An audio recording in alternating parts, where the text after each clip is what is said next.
بسم اللہ الرحمن الرحیم۔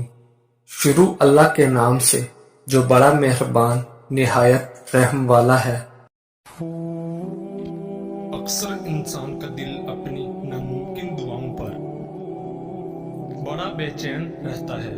کہ وہ یہ کیسے جان سکتا ہے کہ اللہ اس کی مانگی چیز پر راضی ہے یا نہیں۔ تو یاد رکھنا، جب اللہ کسی کی دعا پر راضی ہونے لگتا ہے تو اچانک اسے کچھ چیزیں بھی ضرور ظاہر کرتا ہے۔ میرے اللہ کا قرآن تو خود اس بات کی وضاحت کر رہا ہے کہ وہ کن سے راضی ہوتا ہے اور کن لوگوں کی دعا کو قبول کرتا ہے۔ تو سنو، اللہ فرماتا ہے، اور جو لوگ خوف اور امید کے ساتھ اللہ کو پکارتے ہیں وہی لوگ اللہ کے محسن ہیں، اور بے شک اللہ کی رحمت محسنوں کے قریب ہے، اور تم کچھ بھی نہیں چاہ سکتے مگر جو اللہ کو منظور ہو، اور بے شک اللہ جاننے والا اور حکمت والا ہے، اور وہ جس کو چاہتا ہے اپنی رحمت میں داخل کر لیتا ہے۔ اور اگر آج تمہاری زندگی میں کچھ ایسا ہو رہا ہے جو تمہیں تکلیف میں ڈالے ہوئے ہے، کسی پسندیدہ چیز کا نہ ملنا تمہیں بے سکون رکھتا ہے، تو سنو، میرا اللہ مسلسل تمہیں یاد دہانی کرواتا ہے کہ ایک شے جس کو تم پسند کرتے ہو تمہارے لیے پسندیدہ ہے، اور وہی تمہیں اپنے حق میں بہترین لگ رہی ہے، مگر در حقیقت تم اللہ کی مشیت اور غیب کا علم نہیں رکھتے۔ جان رکھو، خالق کو مخلوق کا علم ہوتا ہے، اور وہی جانتا ہے کہ اس کی روح کے درد کا مرہم کیا ہے۔ یاد کرو وہ وقت جب سلمہ رضی اللہ تعالی عنہا شوہر کی شہادت کے بعد شدید غم سے نڈال تھی۔ بہترین ہم سفر کو کھونے کا دکھ بے چین کیے ہوئے رکھتا تھا، مگر اس وقت انہوں نے اپنے رب سے یہ دعا کی،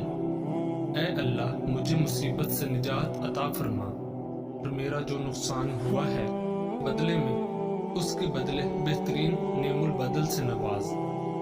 جانتے ہو، اللہ نے انہیں بھی پاک صلی اللہ علیہ وآلہ وسلم کی صورت میں ایسا بہترین اور عظیم نعم البدل عطا فرمایا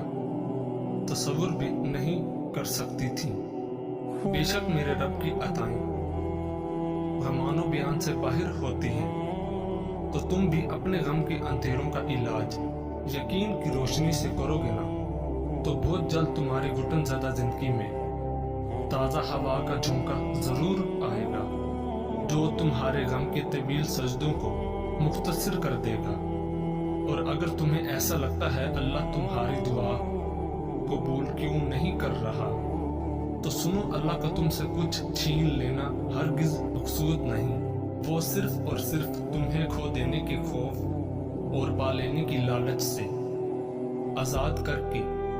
ایک مضبوط انسان بنانا چاہتا ہے۔ اور اللہ جو کچھ تمہیں دینا چاہتا ہے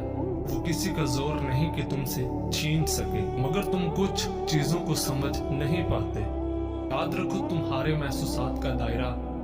عظیم کائنات کی وسعت کے مقابلے میں وہ نسبت بھی نہیں رکھتا جو سمندر کے مقابلے میں قطرے کی نسبت ہوتی ہے۔ قرآن خود کہتا ہے کہ اللہ کا وعدہ تو پورا ہو کر ہی رہتا ہے۔ یہ ایک نصیحت ہے، آپ جس کا جی چاہے اپنے رب کی طرف جانے کا راستہ اختیار کر لیں، اور اگر تم چاہتے ہو اللہ تمہاری ناممکن دعا پر راضی ہو جائے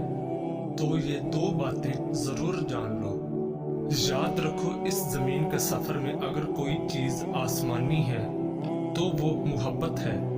کہ جب وہ تمہاری امید بھرا وہ ایک آنسو رب کی محبت کے سمندر میں گرتا ہے تو لہروں میں سرگوشیاں پیدا ہو جاتی ہیں، اور پھر رب کی رحمت کا جوش تمہارے لیے وہ انجانے در کھولتا ہے